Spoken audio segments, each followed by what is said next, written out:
Our Favorite Tool for Entrepreneurs podcast will address tools that are useful to startups and existing businesses. We will also cover other aspects of the launch and growth of entrepreneurial ventures.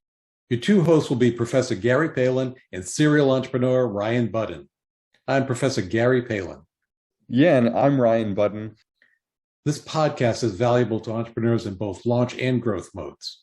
That's absolutely right. We'll go over some tools, get you into hyper-growth mode. How can we see some hockey stick growth in your business? Ryan, another interesting area in entrepreneurship is the concept of pivoting your business venture. And I interpret that as basically a dramatic shift or turn in a new direction as you're moving forward. So basically, business pivot is a key strategic move. Mm-hmm. What are your thoughts, interpretations of the concept of pivoting? Yeah, so I describe it similarly, just a shift in anything that's going on.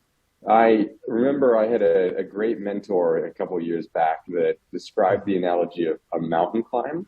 So at the base of the mountain, you can't see the peak. And the higher you climb, the more you can see. So you might have to go left or right to get around an obstacle. You might have to overnight somewhere you didn't think you were going to. So that concept of you have to get to one place to look to see what the next step is. So each one of those would be a pivot point, and you're changing the direction of the company, or in this case, the climbing team, when you get to that next viewpoint.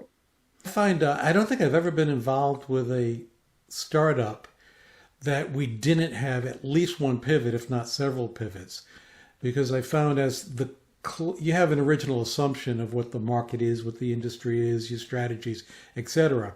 But as you get closer and closer to the market and move forward, you very often see your original assumptions have some flaws.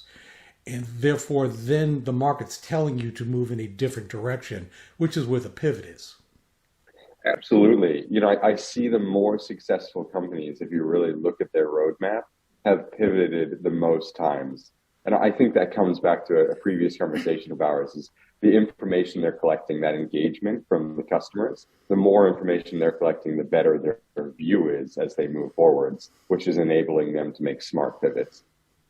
Yeah, and pivots can be in many areas. You could change industry, a total shift of industry. It could be a target market or a segment. You might pivot in a different distribution channel, a pricing strategy, etc. Yeah, just because of my consultancy, I see it a lot in the technology world. And the biggest pivot I see is actually when we develop a suite of features. The feature that they think is going to drive the technology forwards, be it sales and marketing, often isn't the one that catches on. They'll see that one of the other features in the software suite is really pushing sales, is really pushing engagement. So they'll invest a little more time into building that feature set out.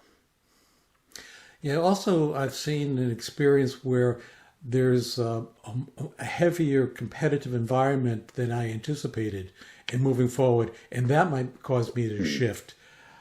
My company might have plateaued, so a pivot can be later in the existence of the business.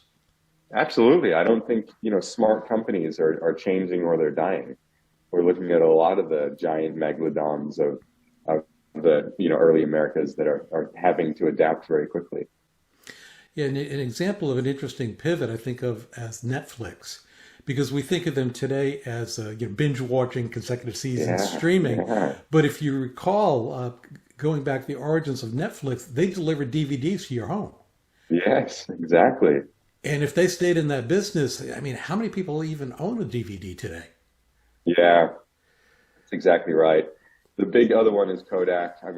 They've come out lots of times and said that they had the data that was showing them digital technology was the future, and they doubled down into film and film cameras.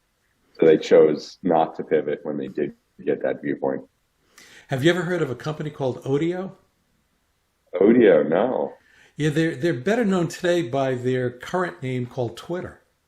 Oh, funny. Yeah, they originally started off as as accessibility for podcast. And then Apple came out with iTunes, and they saw that it was a failing strategy to go up against Apple iTunes. So they shifted to their current model today and redubbed it Twitter. Funny, I did not know that. That's a great one. It's just not a small businesses adjusting slightly. You have major brand names making major shifts in strategies with the concept of pivots. That's probably one of the most common areas of entrepreneurship with both the startup and growth of businesses is utilizing the pivot wisely. Yeah, I will say during this discussion, I get involved in a lot of these when I initially get on projects, and a lot of small businesses that I talk to are familiar with the concept of a pivot. They're really excited to be able to pivot, and what they end up doing is pivoting too often, which just creates a spin. They haven't fully committed to each one of the decisions to move them forwards.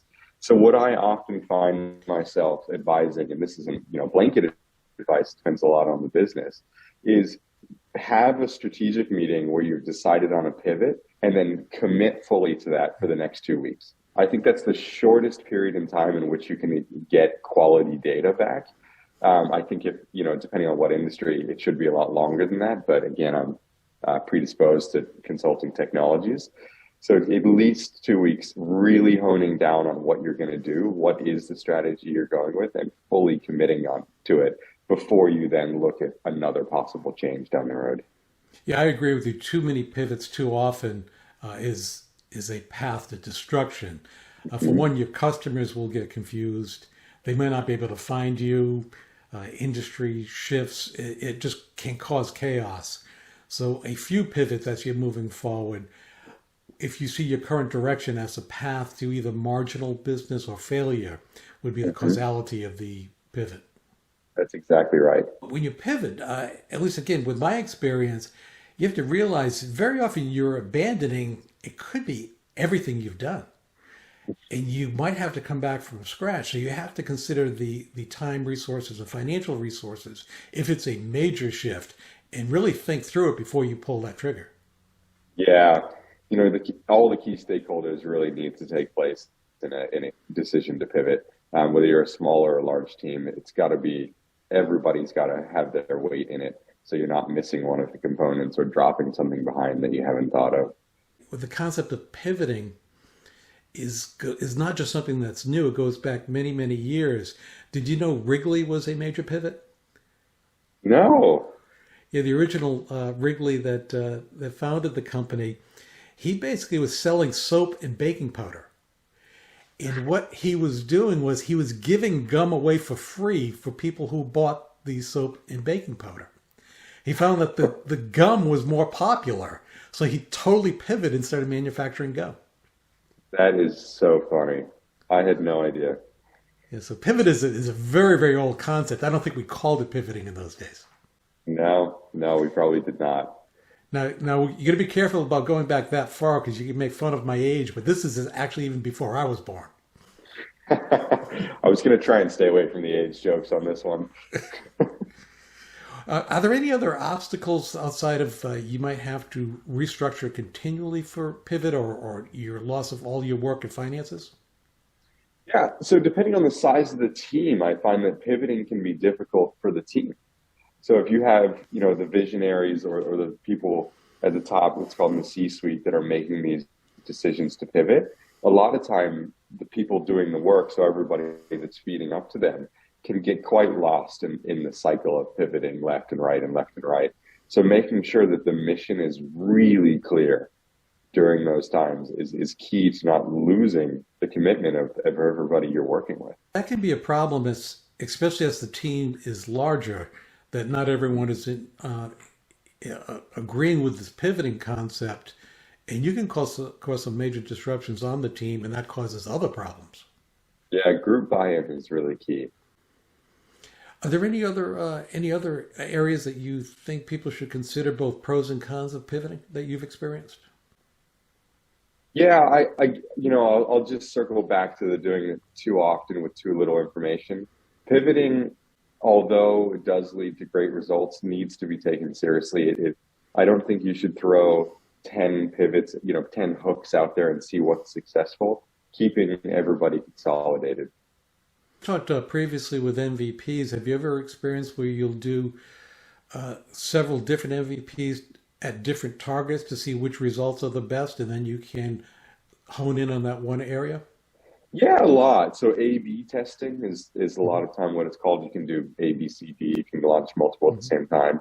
A lot of times you do that via smoke and mirrors, to put it lightly, just through marketing. So you'll market the same product in a couple different ways to highlight different features, functionality, whatever it is, and see what the reaction to those is, and that'll allow you to better allocate resources.